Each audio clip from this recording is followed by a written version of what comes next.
imprisoned bards and bardettes. Welcome back to iCast Vicious Mockery. I'm Austin. I'm Matt. Do it. It's killing us to know what's in this We bag gotta of know. holding. So we were looking around this set, and I was like, "Hey, that's a lot of dice. That's probably half my dice." And there are more over here, and I was like, "That's my dice bag. What could be in that?" Now, you know what? I think I want to guess. Okay. Other dice bags. Oh. No, not likely. No? Oh man. Just based on the feeling of what it. on earth? Small plushie? Yes. At least one, but I think possibly up to 3. Ah, okay. So plushies this are is in the here. kind of thing that Anna set up to like make it look a certain way on the, because like I didn't do this. This was all her. Really? She was just like, "Hey, I want your set to look better here." I guess she's embarrassed by her podcast. It's pretty low quality. Oh my God, it's yarn. Oh, it's yarn. Okay, what kind? Let me see. What do we got? We got this. Is it? Oh, it's that's it's the small skeins of yarn with all sorts of colors and stuff that Anna doesn't know what to do with. But that are also hard to like put away. Yeah. So it's like killing 2 stones with 1 bird. 2 stones, 1 bird. We've got this one. Mm-hmm. Yep. Okay, that fits the same description. Mm-hmm. And so does this. It's the same thing. 2 of the same. I like the black and red. Black and red. I'm a bit of an edgelord, so black and red is kind of my jam. Yeah, especially with the frills on it. Yeah, the frills really sell. That really. They really sell it. Yeah, listen, that's some Mall Ninja stuff right there. If I ever seen it. I don't know what you said, but sure enough. Mall Ninja? You don't know about Mall Ninjas? Is he like a mall Santa? No.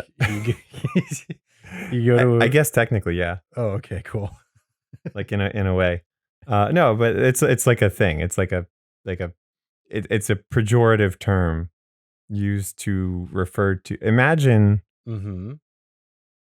the person that you wanted to be at age 12, Mm-hmm. walking around with swords and Konoha headband with the scratch through it, Yeah. the missing nin kind of thing, and like Yep. probably 2 different length pant legs and Sure. maybe like an open like Hawaiian shirt over some like anime t-shirt, Mm-hmm. 3 pairs of sunglasses, Mm-hmm. you know, stuff like that. Yep. So that is the aesthetic that if you put that in your head, that will give you the knowledge of what Mall Ninjas are and stand for. I could dress like that. I have all of those things. Yeah. I have a hidden leaf headband, but not the missing nin one though. I just have a regular hidden leaf headband. I know. You know, there was Somebody's a guy. a goody 2 shoes. I would have loved to, but I don't know. I guess I just never asked for one. Or I didn't get that far by the time I had gotten older enough to not want one anymore. Mhm. But I think I've come full circle because now I want one. Anyway, I always wanted to have Yeah. one to like tie onto my backpack or something like that, because that would have been cool. oh I wouldn't have worn it No. because I'd mess up my hair, Yeah. among other things. It would also mess up my reputation. Yeah. Well, no, so that is actually something I wanted to talk about a little bit. Right. So, oops, we segued into it. I didn't mean to. Yep. That's good. But I wanted to talk about nerds being so aggressive and exclusive. Yeah. Because I think I get it. Like I get why it happens. Right. I don't necessarily agree that it should be the norm, It but should not. but I understand the feelings. Nobody should behave like that. of it. But no. I think that the actions that people take in response to it also just cause more of it generally. Yeah. So I think there's a good way to approach that though. Okay. So I guess maybe if we talk about how to like how it comes to be that way, I think people kind of get the idea of how you need to approach it, and we can kind of help them out here. Because I think I felt a lot of that when I was in like grade school ish. Like you had to be a certain way, or you were not. You like it just wasn't okay to be different, and we were. Yes. We big time we were. and people made fun of us, to our face or behind our back, either way. And it didn't really hurt all that much, you know? But it was just like, all right, yeah, I get it. Like I get that we don't fit in, Yeah. and we Mhm. can't be ourselves here. But let's take it to a slightly more extreme example. So imagine you walk into school every day. I do not, but, whoops. Yeah, just imagine it. Okay. Go back in time in your brain. Mhm. Um, and every day you get slapped in the face by all the other students, and you can't figure out why. They all do it to you every day. Like once a day, they all walk up to you.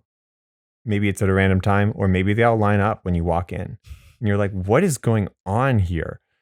But you just have to keep going to school because you have to, and there's no like other options. And I'm not saying that anything that I experienced anything that was like this bad. Mhm. I do think that people Some people do, do, yeah.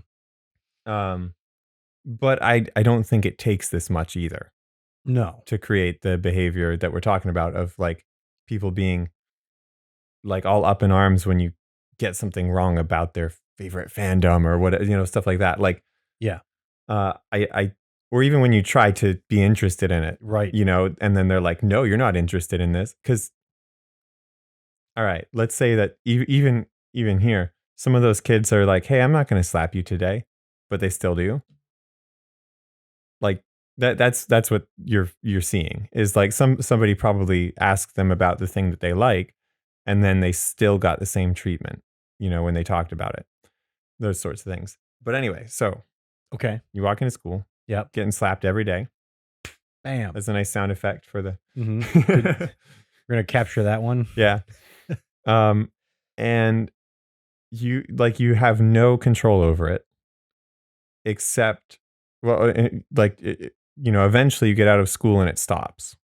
That's all you know is that these people slapped you every day, and eventually it stopped. And you don't know what made you different that, made you the one who they slapped. Um, but the only difference about you that you can discern is that you like something that they all didn't like.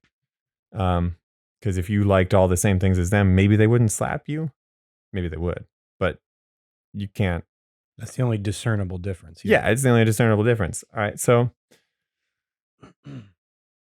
then, if you look at it later in life, you really have two options. You can, like, as far as you can tell, you either have to side with the people who are slapping the other person or be slapped every day. And like the 10-year-old in you who was getting slapped every day is just doing what they needed to do in order to not get slapped. uh so they dish it out, right? Like, and that's where a lot of these abusive negative behaviors come from, right? Like that's what a lot of it is. It's Like a you know defense mechanism? yeah, they're on the weak side of a power dynamic, right? They're getting hurt, beaten, picked on, all that sort of stuff. And it doesn't matter the degree to which that happens necessarily, because I think people react to it to a different degree anyway. So it's gonna happen. It's all relative, I Yeah. think. Yeah, Right. exactly. Everybody thinks that they have it really terribly in that situation, and they do probably. They're probably not wrong, Mhm. but there's always someone who has it worse. Yeah. And social abuse is, I would say, from an evolutionary perspective, as scary or more scary than like physical abuse sometimes. Yeah, yeah, You because know, because like like if somebody beats you up once, like once, specifically one time, like if they hit you once, or really, even if they really lay into you, but it only happens one time, you're probably going to be okay.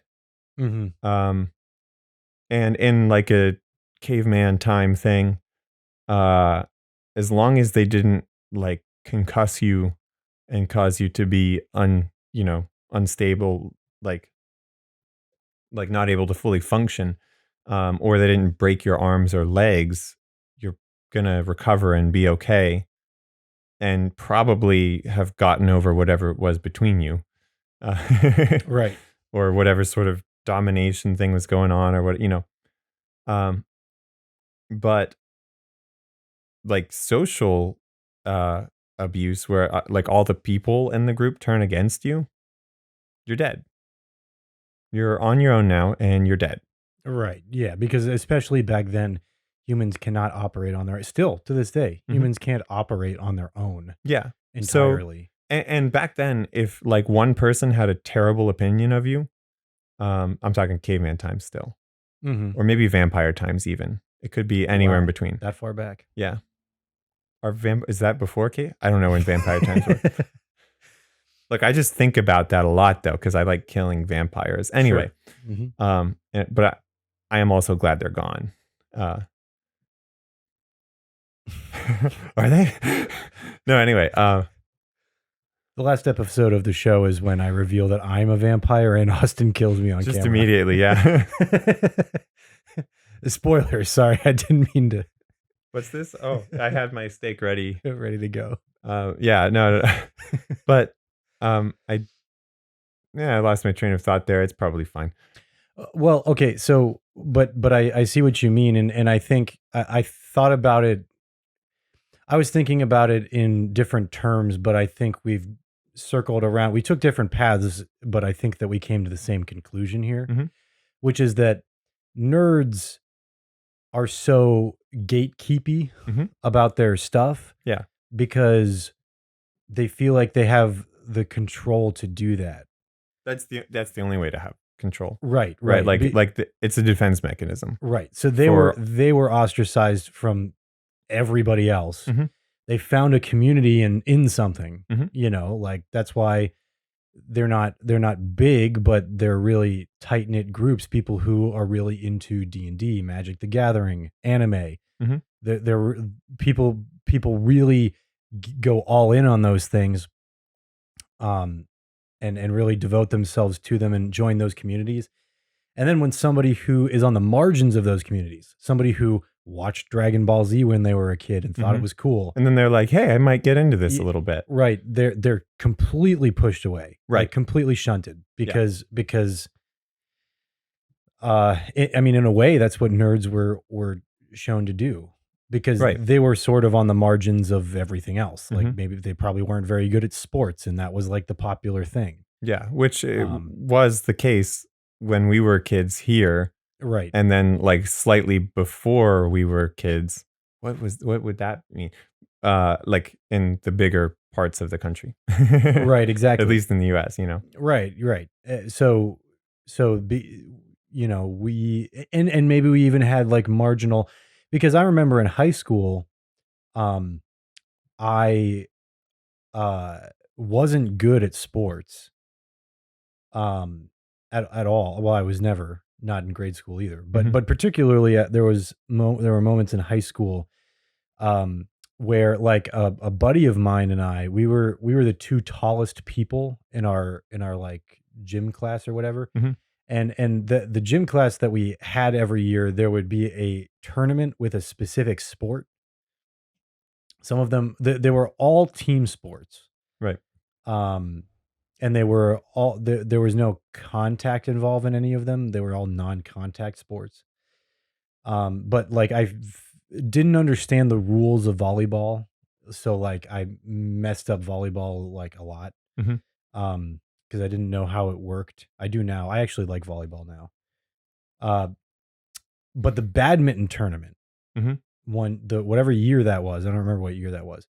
A buddy of mine and I were partners. It was doubles, Right. and we were the two tallest people in the class, and that's all it took. And we actually won. We beat everybody else. We beat every other Right. team. Right. Like the hardcore like football player dudes were getting so angry Mhm. that my like that That we these two non-athletes were were dominating in this. in this technically Yeah. physical Well, athletic and it's because activity. their identity was formed around like, hey, we're athletes, we're good at stuff, we can do that.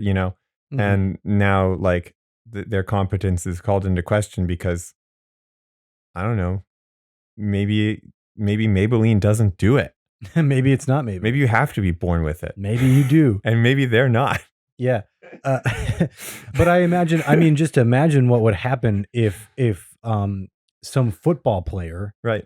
who played guitar and has dexterous fingers or something picked up League of Legends and was like, oh, this is pretty fun, and then like joins a team and like beats everybody in a tournament. There like, you go. Wins like $1 million. Like if that happened, people would be so mad. They'd be like, he's not a real gamer. So angry. Name every game.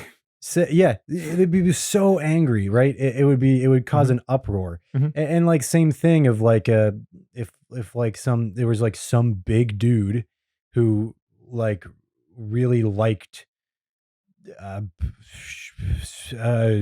Magic the Gathering and played it constantly. It was really good, but then he started getting interested in exercising and working out, and then he joined a recreational football team and then became like a huge thing. Like I don't know. I don't know if, well, maybe not. Maybe people wouldn't be super mad about that one. So I don't think so. But I don't think he would be accepted in the Magic the Gathering community anymore. Not as much. Oh, I see what you're saying. Yeah, because he branched out because sort of, he sort of started doing something that's more widely accepted. Mm-hmm. I think nerds pride themselves a little bit on doing the marginal things. Right. Yeah, definitely. Because that's, because they had to put up with all the, social ramifications of being the only one, and all that sort of stuff, which is not easy for anybody. Now, okay, so one thing to consider first. Okay. The most common response that I see online, I mean, in person, I don't know if any of this stuff happens in person. I think, well, I mean, I guess it does. Yeah. We'll talk about that in a second. But most common response I see online is retaliation. Like people call them out publicly, and they'll link to tweets or whatever and be like, I don't know how Twitter works. So but people will, have an angry tweet storm against, somebody who is gatekeeping and things like that. That's never going to work. You can't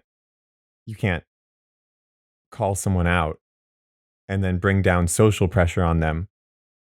Do you see what I'm saying? To get them to stop this particular, they'll double down on it. This is the only like this is the perfect behavior that is built to build up instead. Like that response will just make it worse. Right. Now, how do you fix it? Like, how do you stop somebody from doing that?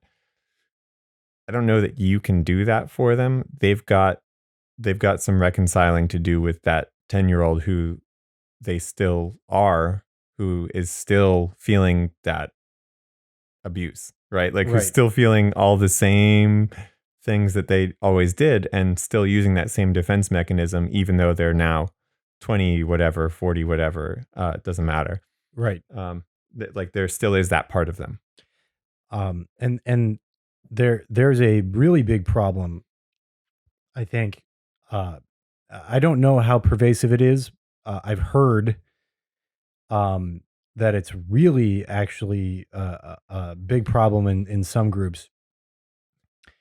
And I've heard even tales of this sort of thing happening in even like professional games where people stream D&D and like make a profit off of it. This kind of thing happens, which is terrible. But girls who play D&D have it really rough a lot of the time. Right. Well, because of course, girls can't be ostracized because they're girls. Yeah, man. How could a girl be ostracized? Honestly, the feeling that a lot of young boys have. I guess I was going to say young men, but not when they're men yet. No. Yeah. What's the word for a not man yet? Kratos can tell us. Right. But so imagine that you are a boy who likes girls, who is a social outcast. Of course, you're going to feel as though any girl can have whatever they want. Right. Yeah. Yeah, that's how you'll feel. And I'm sure it goes that way with a lot of other things too, being the opposite. But well, since the D&D community did isolate itself for a while, sort of in some ways. Yeah, it has more boys. There's more boys. Right. But I think and they actively Mhm. um push girls away and out Mhm. of the community. Right, because like Um you don't need this. Like you can't. You see, I don't know if this is making well, sense, but it is making sense, but Mhm. I think it can be worse than that. I think that if girls do participate in D&D games, Mhm. I've heard a lot of stories of other players trying to force romance onto them through the game. you And trying to connect that into reality, trying to be you like, "Oh, you. our characters are really hitting it off. I think we should hit it off too." Mhm. And like, especially since D&D has a power, the DM, right, who Mhm. decides everything, Yep, right? exactly. There's a problem where DMs out there are are doing that. Like isn't that crazy to think about? They're like, yeah, the bad things will happen to your character if you don't go out with me, like weird stuff like that. Right. Which of course, I'm sure basically any girl who experiences that is like, okay, well, I'm not gonna play with you anymore. Like, Mhm. I'm not gonna play this game Mhm. anymore. That brings up the Uh, next point. right, Because the truth is, what you've got to do to get around this behavior is that you have to realize you don't need those people, exactly. right? Like Hmm. you have to think of it like a negotiation. If you come into the deal and you need the other party in the deal, Hmm. they can make the deal whatever they want. Like for instance, people talk about this with healthcare a lot. Yeah, If I need to get my liver replaced, I will pay any amount because otherwise I die. Right? right, Like the cost that I'll pay is extremely high. If I need to feel like I'm accepted in a particular community, I will sacrifice everything about myself to make that happen if necessary, right, right. which is not a good way to get into a community. No, no. Uh Um, so yeah, a word of advice to everybody: Mhm. if you try to get into some sort of, whoa, oh boy, did Hello. that pick up on the? That might have picked up on the Yeah, mic. I think it did. Windows is trying to tell us something. Oh. Anyway, I don't even know whose computer that was that uh, did that. Was that mine? Is that Anna's? it could have been No, it's anybody's. not. It must be Anna's. But I don't it's know. off. Yeah, it's shut at least. Where how did that sound come out? Did it come out of the speakers? I think so. They're not plugged in. The speakers. Wait, hold on. The speakers are. We got some ghost stuff happening, guys. The speakers are Yeah, not no, plugged I'm in. looking at the plug right now. The jack's just sitting right there. What just happened? We do have podcast ghosts. Podcast ghosts. It must be everybody. that. Uh, Sorry. Oh no, it's that was weird. So okay, what I was saying was, if you try to get into a community, if you're interested in something, Mhm. like you want to play Magic the Gathering, and somebody gatekeeps you, Mhm. uh, that doesn't mean that it's not for you. Right. Find somebody Or who even that's not representative of most people that's not representative. Exactly. either. Exactly. Find somebody who's cool, Right. and will show you how to do it and Mhm. play with you. Or just be the cool person. Or yeah, or be the cool person, right? Mhm. It's tough with D&D though, because It's hard to get started unless you know the rules. Although watching people play online is a good place to start. yeah, we've talked about that before. Mhm. And that's basically how I know the rules. Right. It's the only way I know the rules. I also read through a lot of them after that, but Yeah. it's easier to read through them when you kind of already get the gist of it. Yeah. Uh, That's the right way to go. Yeah. And well, that's the other hard part is that like D&D used to be a thing where a bunch of people who were outcasts would slowly induct new members one at a time into their group, and that was the only way to get in. Mm-hmm. It has Yeah. the perfect structure Yeah. to reinforce that cycle of abuse. I guess that's true. Yeah. Yeah. And that structure also makes it, in the positive part, a very strong and tight knit community. Yeah. Like people really Mhm. come together over it, and it really does create a lot of positive things. So yeah, it's tough, but you've got to know though, like when coming into this, like any particular person's opinion of you does not matter on this one. You can live without that person. Yeah, You really can. absolutely. Um, And it is worth mentioning, I think, that D&D has exploded in the past couple of years. Mhm. It is so much more popular than it has ever been, I Mhm. think. It was really popular in the 80s, and it died out a little bit, I think. Mhm. You know, but in recent years it's really, really uh I was okay, hold on. The phrase that I was going to say was gone the way of the dodo, but that means it's extinct. you just say that, But and we'll get what you mean. cool. What's something that's absolutely not extinct and like actually overpopulating the world? Humans. Oh, I It's was gonna say pigs. oh, pigs too? Yeah, Chickens. There are more chickens than humans, I there are a think. lot more chickens than humans. It's gone the way of the chicken. And it's delicious. It should never have been able to survive on its own, and now we can't. We can't get rid of them Now all. we can't get rid of If you tried to fight all the chickens, you couldn't, you man. couldn't possibly. Zelda taught me that. Exactly. Imagine a swarm of 44 billion chickens coming at you, because I think that's roughly how many there are, just off the top of my head. That's just the It's random number I 40 pulled up. 44 billion. I think it's 44 billion. What, 42? That would Well, be, there are 8 billion people in the world now. yeah, roughly. Um, Not quite. It's still 7 something, but 7 yeah, something, but you almost could say 7 to 8. 7 to 8. Yeah. It slowed down because, like, Yeah. I mean, we were at that point in the 90s ish where we were like 6 billion, 7 billion, and now it's like, maybe not 8 billion, maybe 8 billion, but we're not going to get much more past 8 billion. yeah. I think the like calculations say that 13 billion is the cap, like based Oh. on how things are going now. We're just over halfway there. Well, we have enough food to feed the entire world. It just does all in the United States for some reason. Yeah, we're working on it. We're working on It's it. gonna get there. So, yeah, It's gonna get there. Anyway, let's do water first, then food second, and then energy third. Maybe. Is energy important to get food places though? yeah. Shoot. See, that's why this is so hard. It takes more than just 2 people on a podcast to figure it out in 5 seconds.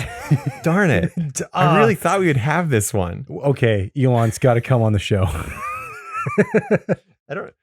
I guess he's when he comes back from space. So he is working on what he sees as the most important problems in the world. yes. I don't know that food, transportation, and distribution is actually one of the problems he's working on though. No, it's not.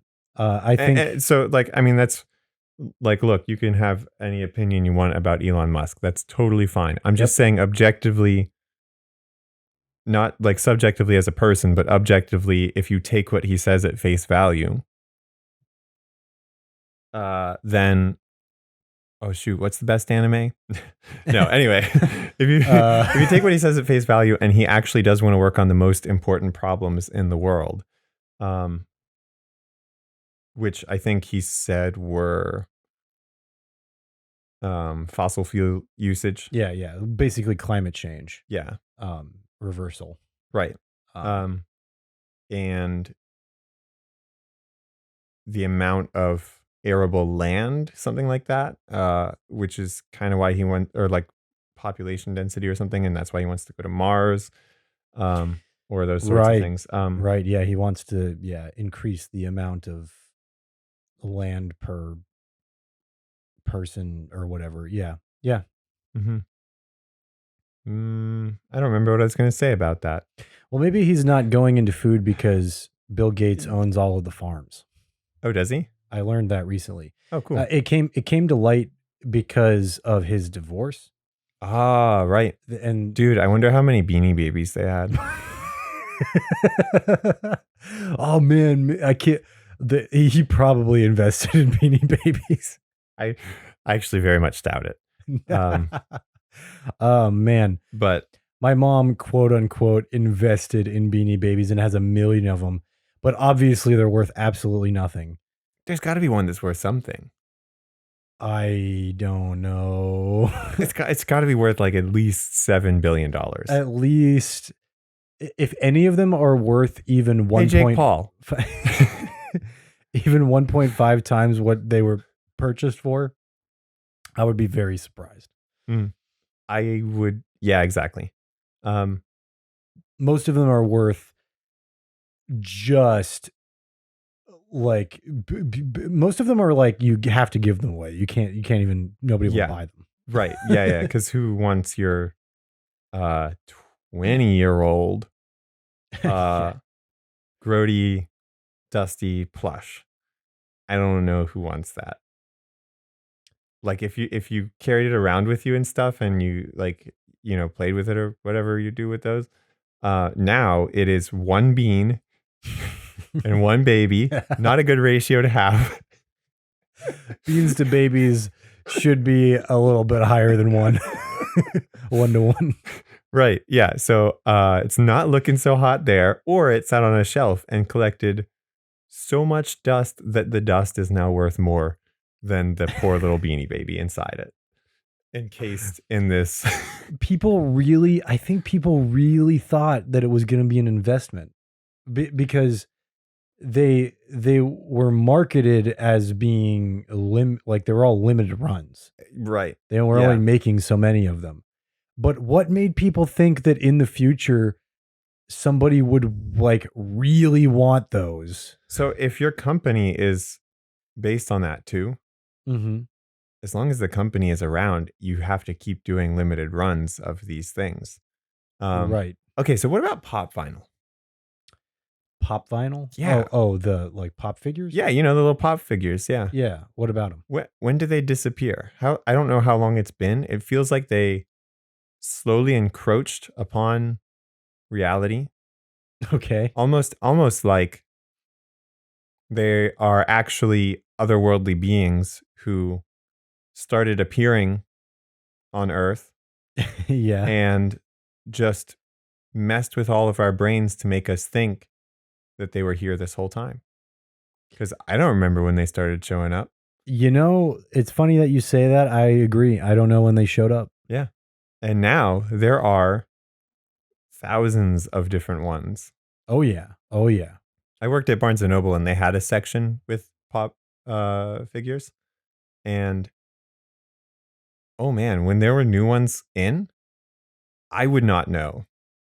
The person who puts them on the things, on the shelves and with stands and whatever, I'd be like, all right, here they are. But people would be like storming the store and being like, you got any of those pop figures? You see my pop fix? And they'd be like, I've been looking for this one everywhere. It's brand new and nobody has it. And I'd be like, well, okay, we've got 6 if you want. Yeah. Do you want them all? Yeah. And they'd be like, no, just one. And I'd be like, yeah, I mean, the rest of them are just going to sit here forever. So nobody's ever that's kind of what I thought. Oh, I was looking for this. It's brand. You get the one person. Oh man, it's brand new. I can't find it anywhere else. And then everybody else is just like, eh. That's how I feel about pop figures. I don't know. I'm not interested in them at all. Me neither. And I even like I have some, not of my own volition. People give them to me. Oh yeah, that makes sense. As gifts, and I don't really like. I don't mind that, certainly. Like, that's fine. Like, yeah, cool. It's fun. You thought about me and something that I like. So that's already 2 steps out. And then you went out and did something about that. And then you gave it to me. You got 4 points right there. And I'm keeping track. Oh yeah, he is. I've seen Austin's notebook. He won't show me the page with my name on it, but I think it's blank. Not exactly, but some stuff is crossed out. Okay. Let's be real. I've had to take him back. The pop figure. my I had lunch with my mom, and she never tells me. She's always like, "Hey, do you want to go to lunch?" And then I'm like, "Yeah, sure." And then we go to lunch, and like 6 other people show up, and I'm like, "Who? Why didn't you tell me there were going to be other people here?" I didn't even like. I purposely left my pants unzipped because I didn't think there were going to be other people here. And now here we are with other people, and look. Now everybody's got to deal with this. No, But I'm not going to zip them now. that's a lot of work. Maybe if you would have told me, I would have woken up the extra hour early to zip my pants. Oh boy. Okay. She had bought a pop figure for one of her former coworkers, and I got to experience somebody being like, "Oh my gosh, where did you find this? Oh, I've been looking everywhere for this." And my mom's response, I kid you not, was, "Oh, is it the clearance bin at Walmart?" Like, I got it for $3. Yeah, there were ones at Barnes & Noble that would sell for $1 after being there for as long as I worked there, Yeah. at least, Right. which was 7 months or something. Mm-hmm. Most of the duration of this podcast, actually. Yeah. You know what? That's a good metric for me to keep track of my employments as well. Yeah. Yeah, exactly. Yeah. So, yes, I don't know. Yeah, I don't know what's going to happen with those, but they got to go somewhere at some point.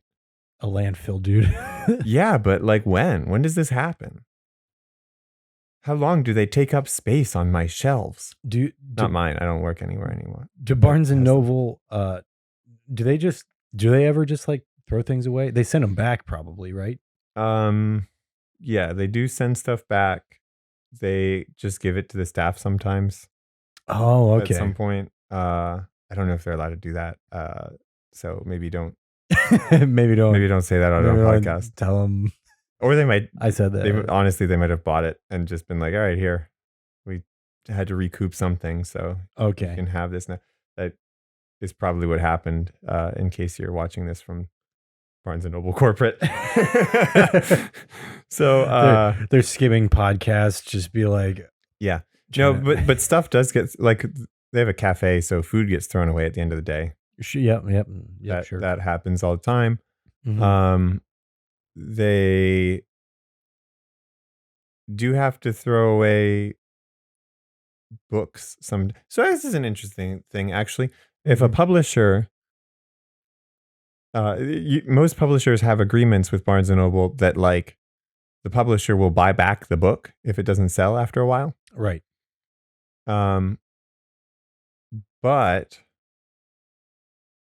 there's also like a second part to that agreement where like there are multiple parts, there are more like a lot of parts.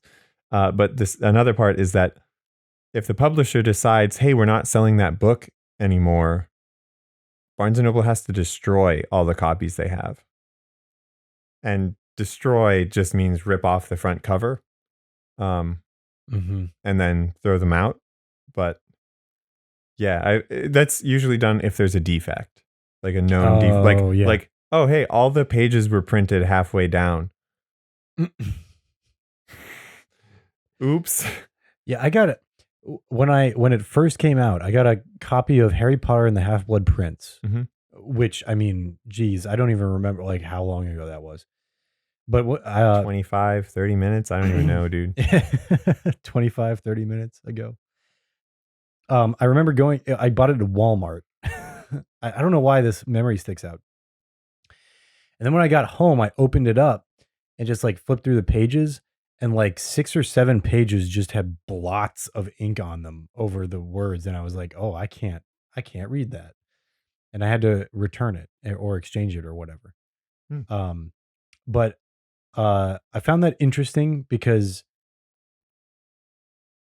I don't know. Like, how did this one book get messed up, right? Like that's what I think all the time with that. Exactly. I saw a comic book actually where several of the pages were missing the tone layer. Oh. Right? Like, so, and then the tone layer, in case you're listening to this and you're not familiar with how these things are made, it's the black ink. But it does all the shading basically. in a lot of comics, Mhm. right? So, and all the text. Mhm. So there'd be these pages, like you're reading a normal comic. It was a Hawkeye comic, actually. I remember now. Mhm. So Hawkeye's doing his stuff, and then on the next page, he's pink, and everything else is pastel, and there's no text. And then you go back, and the next page is normal comic, and it would do it again, and you'd be like, "What the heck?" Why is it just like all these random pages? Yeah, I did also see somebody brought back a book, and they were like, "Yeah, I'm sorry, I can't read this. It's missing the first like 50 pages." I didn't realize it till I got home. And then we like compared it with another copy. And yeah, it was 50 pages smaller. It just was 50 pages thinner. It's somehow still the same book. Like, Yeah, that's so funny. how did they bind it even? I have no clue. It's crazy. So yeah. I'd be interested to see how many of those mistakes are caught before they even go out from the printing press. You know, because Yeah, I probably a lot, right? I don't right, know. exactly. So it's nuts. Yeah, I always think that too. Have I told you about like at my jobs? Occasionally, I will open up a case of something. This has happened a couple times to me, and one time I opened up a case and there was just one bottle missing. Just wasn't even in there. Mm-hmm. Just not even in there. Yep. And then another time I opened it and all the bottles were in there, but one of them was empty. Capped, like completely intact, just empty. Yep. Anything on a big scale is going to have that kind of problem. Yeah, that kind of issue Um, sometimes. Yeah. And that brings us back to the nerd topic. You see that stuff on Twitter. That's the one, like the angry dude who's gatekeeping you and whatever. Oh yeah. He's the empty bottle. Yeah. He's the one empty bottle. He's the empty bottle in the. And I think that most people are pretty cool. Although, no, you know what? Let's say it like this: for D&D, Okay. if you take the whole community as a whole, Mm-hmm. you're probably going to get a similar proportion of cool people to not cool people as you would with the rest of the world. Yeah. It's probably going to be kind of similar. It's probably, yeah, honestly. Mm-hmm. They're just loud. Right. Yeah. And, the and present. Yeah. Yeah. You know. And if you put together 3 of their tweets, you have an article on BuzzFeed about how everybody is like this. And all the people are saying this. Right. Right. And that's, yeah. If you read any article that says like, oh, the toxic environment that is this, it's almost never it's never the rule. It's almost always the exception. Mm-hmm. Right. I mean, if you run into it, like, yeah, it's real. Oh, it happens. It happens. I'm sorry that you ran into it if you do, but it's generally not the main course. It's more of a dessert. That wasn't the right analogy. I think we got it. Except that I don't like dessert, so I mean, maybe it is. Oh yeah. Yeah. Then maybe dessert's not so good for you, and you could just skip it and just be as happy with the main course. And dessert's usually very overpriced at a restaurant compared to the main course. Yeah. I would say, yeah. So that's where they're making all the money, is like everybody feels like, oh, we're eating out. We got to do all the extra stuff. But if you just get the main thing, you're like, hey, I spent $13 on this really awesome steak and drinks. Yeah. Alcoholic beverages. Yeah. Oh my God, dude. $10 for a drink? Dude. And in some cities, that's cheap. Listen, in Rome, yeah. Because this is the only European city I've been to. Uh-huh. Except for Ostia Antica, technically is a separate place from Rome. I went there on a train and then drove back, or went back same day. Like, it wasn't a big thing. Like a day trip. Anyway, though, mm-hmm. Any of the restaurants there, they give you like the little cup for your water, if they give you water at all, or you can buy the water, but it's always sparkling water. Who wants that? There were water bottle refill stations in public places where you could refill your water bottle for free ? It might have costed money. I can't remember off the top of my head right now, but I think it was free with sparkling water. Sparkling water only. What? Yeah, that's what I want on a hot Roman day. I want my stomach to be like, that sounds very refreshing right now. I would definitely. I mean, I actually went there when it was cold and rainy, so we weren't like, fine, yeah. But during the summer, it's like 95 and they've got the blackest pavement and you're like walking around and you are being baked alive. And then you go and you're like, water. That's a SpongeBob reference. And just in case you're keeping track out there. And you go to refill your water bottle, and what do you get? Sparkling water. I would fill it up, and then I would like shake it, see if I get all the carbonation out. Still leaves the flavor though. Oh, that's right. I forgot that it. I just want plain up weird taste. They also have public fountains where you like it's just literally a water fountain that's just going all the time. With really clean, awesome like water. So it's not like the only thing there, right? But like I can't believe they had water stations with sparkling water. It's super popular, and everybody there prefers it. Not everybody, but you know what I mean. Right. Exactly. That's how it is. Oh, so Europe is basically California. Yeah, I guess so. Except California wishes they had sparkling water. Oh my gosh, do they? I'm going to be going to California this fall. That's right, yeah. I'll look into it. All right. I'll see if I can find a sparkling water fountain. Yeah. I don't know. All right. Well, I don't know why California feels like a foreign country to me. Like it feels like I've never been there, so I don't know what it feels like even. I've never been there either, but for some reason something about going to California feels more foreign than going to Canada.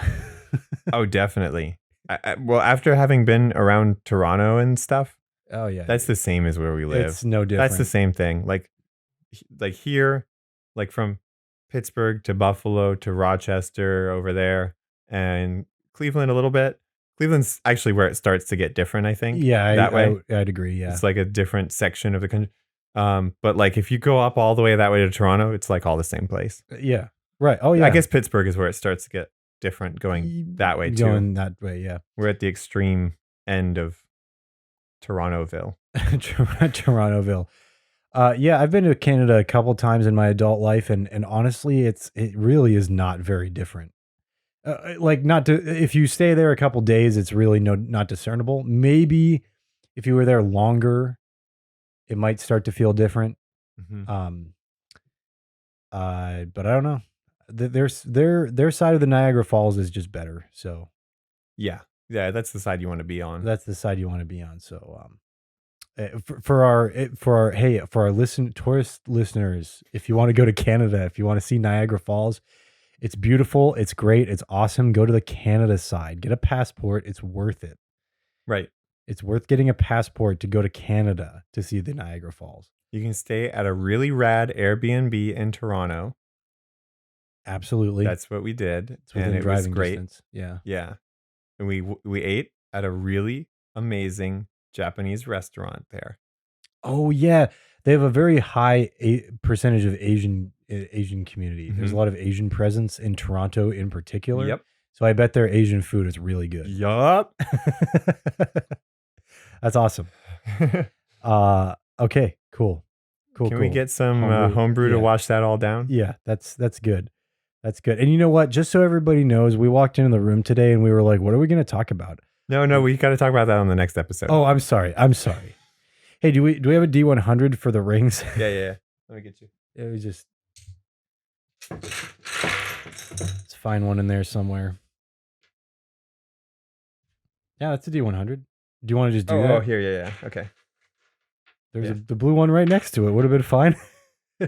I was looking for these ones. Okay. And just not seeing them for some reason. All right, anyway, go ahead. 71. Okay. Did we do that one? Nope. It's called Ring of the Pack. That doesn't sound familiar to me. This is user the Adonolusium for those who...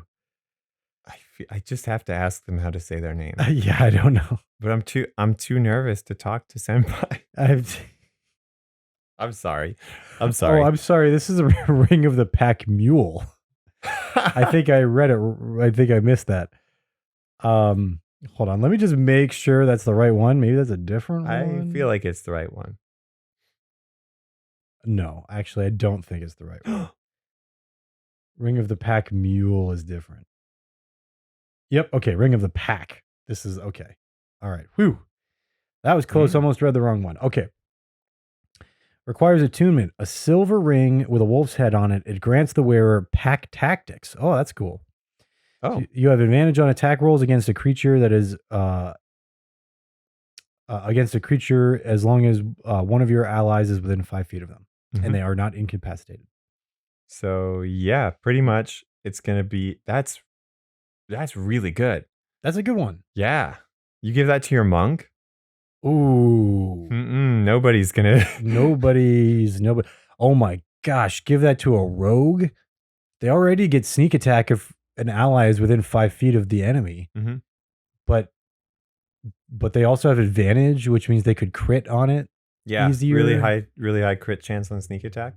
I'm just thinking though, because like with monk, you get like 4 or 5 chances for a crit. Oh yeah, and you get advantage on all of them. That's 10 chances for a crit. Right. Oh, that's a 50% shot at a crit. Yeah, basically. Just on any given turn. Like they only have to use a key point, or two, or like, and it's super easy. But yeah, I like the idea of the huge hit with the rope. You know what I like is the idea of taking the ring and tossing it around during combat. It requires attunement. You can ignore that. You could, yeah. You could find some sort of glove of attunement that like goes between you and the thing that is like the glove is attuned to it, but anybody can use the glove. Oh, that's an interesting thought. Yeah.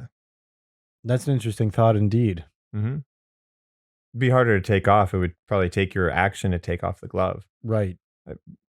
Well, for me as human Austin, it would take at least an action to take off the ring, maybe 4 or 5 actions. It just I can't do it. I can't. Why is it so? It does not feel good, man. Even just thinking about it.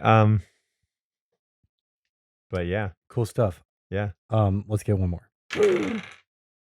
18. All okay. Right. Ring of Flesh. Okay. Ring of Flesh. Okay, let me guess. It's made out of skin. Did I get it? Okay, Ring of Flesh. This requires attunement. Every day you gain. Whoa, what? Okay. This is a tricky one. Yeah. So each. What does it do? After a long rest, after each long rest, basically once a day, you gain 1d6 maximum hit points. So your maximum hit points go up by a d6 every day.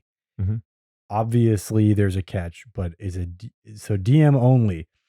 After the first 3 days, the growths start to disfigure your face and body.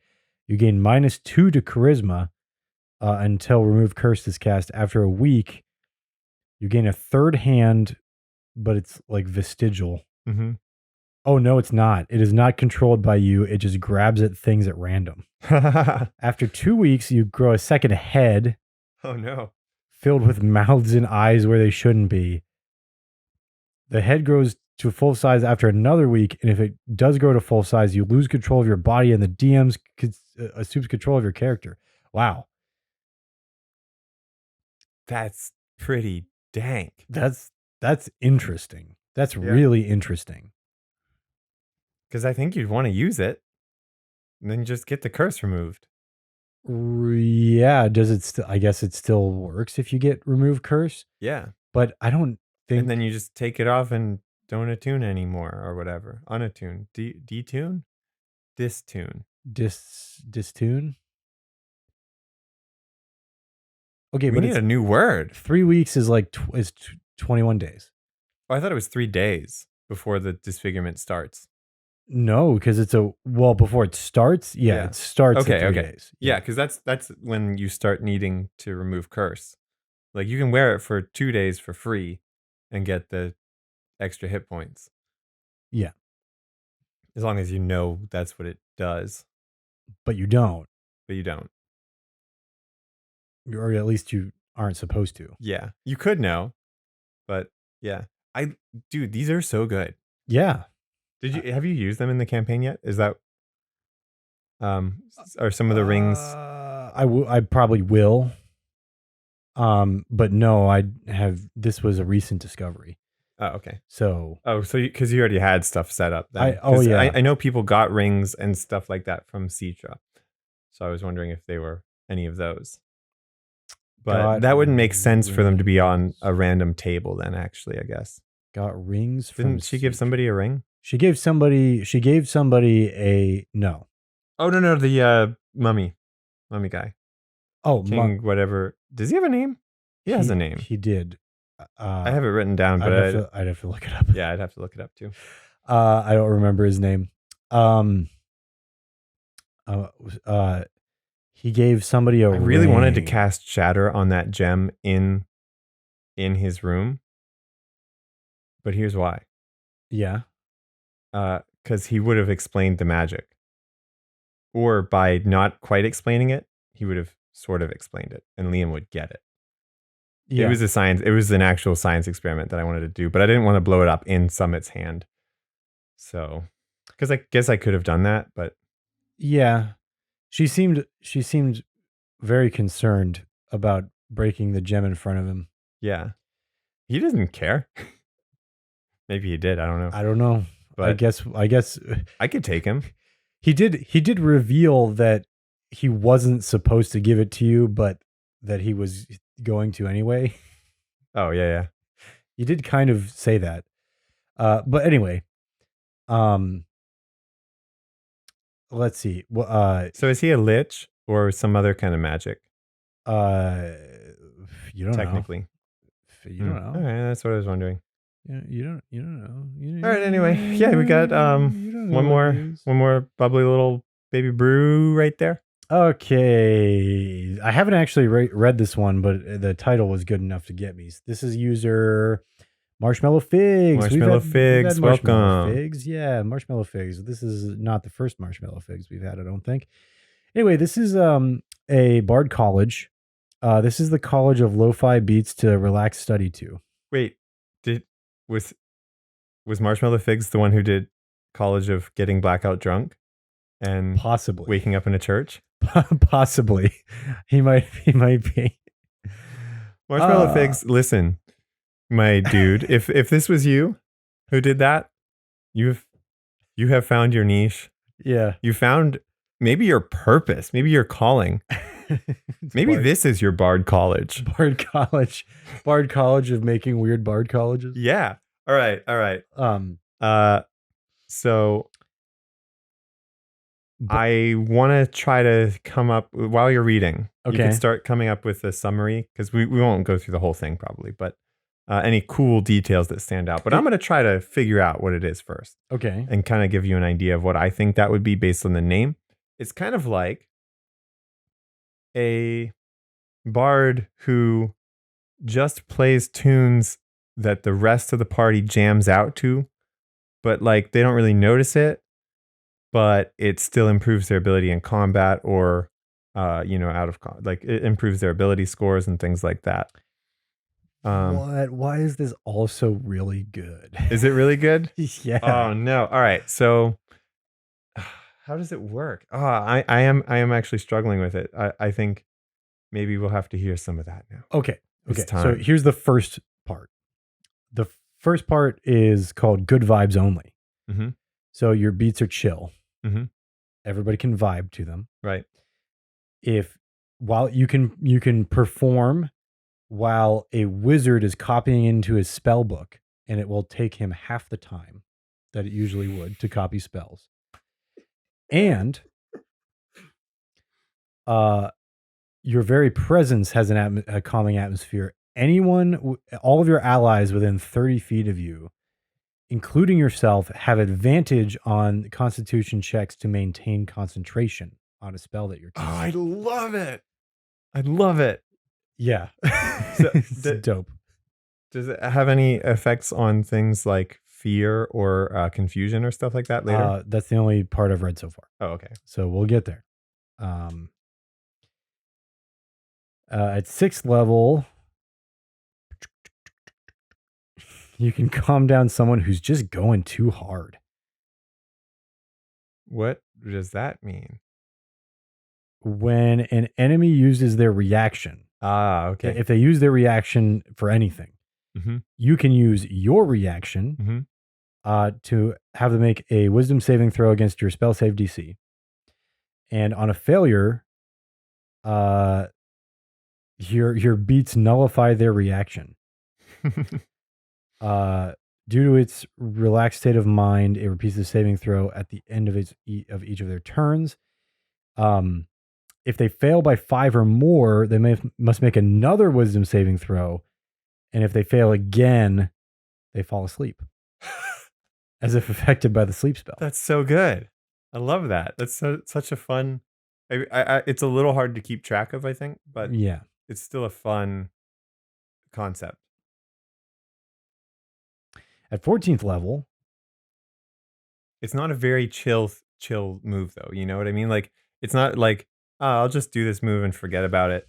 It's like I'll do this move and now I have to remember it and focus on it. And every turn I have to bring it up in case somebody forgets. And so it doesn't fit the class's vibe or the sub. You know what I mean? Like because you'd want to be playing them as chill and you want to match that vibe.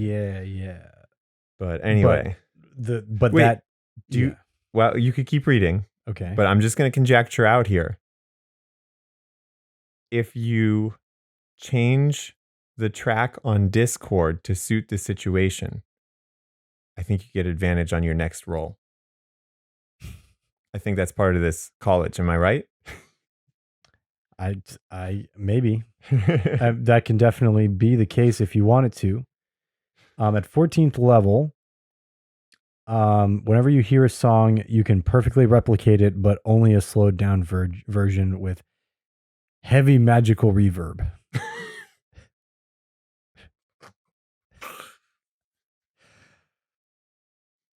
I mean, I guess if reverb exists in the real world and you have magic, eventually somebody's going to be like, let's make magical reverb. Guess what? Reverb exists in the world that you're in. Yep. I can tell you that. In the world that, in the D&D world that your character is in. Mm-hmm. So in addition, as an action, you can perform a song that is so relaxing that they have to give into the chill. All enemies within 60 feet of you that can hear you make a wisdom saving throw against your spell save DC. For the next minute, they can no longer add their ability score modifier to any attack they make. Wow. Does that happen a lot? No, I don't think that ever happens. Adding an ability score modifier to an attack? Yeah, that's how it always works. You use either dexterity or strength. Yes. Okay. Mm-hmm. Yeah, dexterity or strength usually. Yeah. So you still use your proficiency, but not the ability score. Yeah. So for those who are wondering about the mechanics of attacking in D&D, you roll a d20 and you add either your strength or dexterity modifier depending on the weapon you're using. And then you also add your proficiency bonus if you are proficient in the weapon. Right. Yeah, that's how it works. Yeah. But I just wanted everybody to know that. And if you didn't know that, you're not a real gamer. Get out of here. What are you, a girl? You can't play D&D. No. I do. I have an acquaintance who does an all-girl campaign, which is awesome. super cool. Yeah, awesome. That's great. But I mean, also like, it's not purposely like, no boys. It's just like there were 5 girls who wanted to play D&D. So there you go. Guess what happened? That's all you need. Yeah. All you need is 5 girls who want to play D&D, and you can have an all-girl campaign. Pretty easy at that point. Yep. That's pretty much all the ingredients you could use. I wonder if Basket wants to play D&D. Oh, Basket. I don't think she would be very good at it. You know what? She would not. I don't think she likes the idea of D&D. A bunch of people in a room doing something that's not petting her. Petting her, yeah. That sounds it pretty sounds not basket approved. She's in her crate right now because Anna's asleep in the next room over. She can't hear us. Don't worry. She's got the white noise on and maybe even the fan. All right. Like AC. Cool. But probably not AC because it's not even warm out and not warm in. Like I have socks on right now. Ooh, wow. Jeez. I actually took my socks off before I came here because I had them on and I was like, why am I wearing these? Yeah. I put them on for this and then I'm taking them off after. So because we're streaming on Twitch. Oh, I forgot about that. You can't show your feet. Is that still the rule? I think so. I don't think it changed. What? Why would it have changed? I don't know. People's feet evolved? What does that even mean? Like in Phil of the Future. Phil. Yeah, well, I know that show. Yeah, they only have 4 toes. That's how you can tell they're from the future. Oh, that's right. The pinky toe is gone. It's the greatest scientific lie my young mind was ever taught. That your pinky toe is useless. Yes, but that's not true. No, a lot of people's pinky toes are useless. Mine are probably. But that's because of disfigurement. Yep. My pinky toe disfigurement for sure. Mm-hmm. For sure. It's because our feet got messed up by shoes that we trusted too heavily in big shoe. And they screwed us all over. Trusted too heavily in big shoe. No, I just never wanted to bother anybody. So when my feet were super uncomfortable in my shoes, I just dealt with it instead of saying something. And then it got like really bad. Mm-hmm. And my feet were like way too big for my shoes. And oh man, I've messed up toes. I forgot. There was like a week or two when I walked around school only on the outside edge of my feet in grade school because I had broken some of my toes and just like didn't say anything. Like, I mean, it hurt, but like, what are you going to do? It's a broken toe. So I was just like, all right, guess I'll walk like this. That's wild, yo. Yeah, it just happens. How did you break your toes?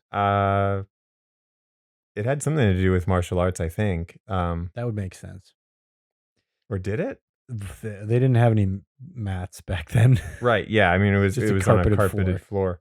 But I don't know if I slammed them into the floor or if honestly, I could have just run into something because I was almost as tall as I am now. So when you're tall and you have, I have super long legs for my height. Yeah, you do. I mean, you did see on the podcast, if you were watching, my torso, like from my hips to my head, that's the same height as Carly, who is like this tall and plays a sorcerer. This not being super tall part, that's fine. The sorcerer part, also, she's not short. No, actually, I think she's taller than average for females. But anyway, yeah, this part of me is the same size. So that means that the rest of me is huge, right? Like I'm on stilts or something. So when I walk normal speed, my feet are not moving at the slow speed that my body is moving. At the like highest speed that they're moving, they're going like 40 miles an hour running into stuff. Oh, I see what you mean. You would die if you ran your head into something at that speed. Yeah. And I get out almost scot-free, like just a couple of broken toes here and then, you know? There we go. It's happened a few times in my life that I've broken my toes that way. I've never really thought about the proportional length of my legs to the rest of me, but I think it's pretty balanced. Yes. I would say from looking at you that it is. Yeah. Also, you can wear a suit and look normal. I should say like the standard suit with no vest or anything. Right. I need to wear a vest or I'm I got the pants up to here. Oh, I see what you mean. You know, like, I see because what you mean. if I put them like down around my waist or like my hips, like a lot of guys do, that doesn't work because of the shape of my hips or something. I don't know. There's no pants that are like the what's that called on the top of the pants? What's this called?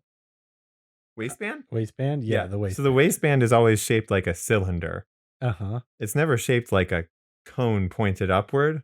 Right. That's the shape of my hips. Got it. You can't put this on that. Oh, I see. It just It'd comes slide off. right off. Yeah. Yeah.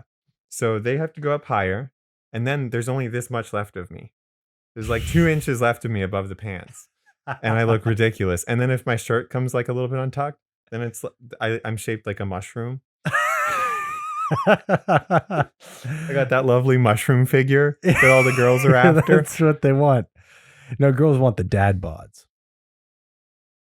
I don't know. I'm just the kidding. vest though. If I wear a Yeah. vest, it goes down below the waistline of the pants, and it makes me look like I'm shaped like a human. It makes me look like I'm shaped like a human. Oh, lovely. It's just a trick. Like, it's not real. I'm but- not shaped like so a human. every Let's once be in a really while- clear. Let's be really clear. To blend in, every once in a while, I have to act like I am. I think everybody who listens to this podcast can tell that you're not human. I get that a lot, but I think I'm more normal than everybody thinks I am. But Yeah. maybe that's the weird part about me. I don't know. I don't know. We have another episode to record, Yep. so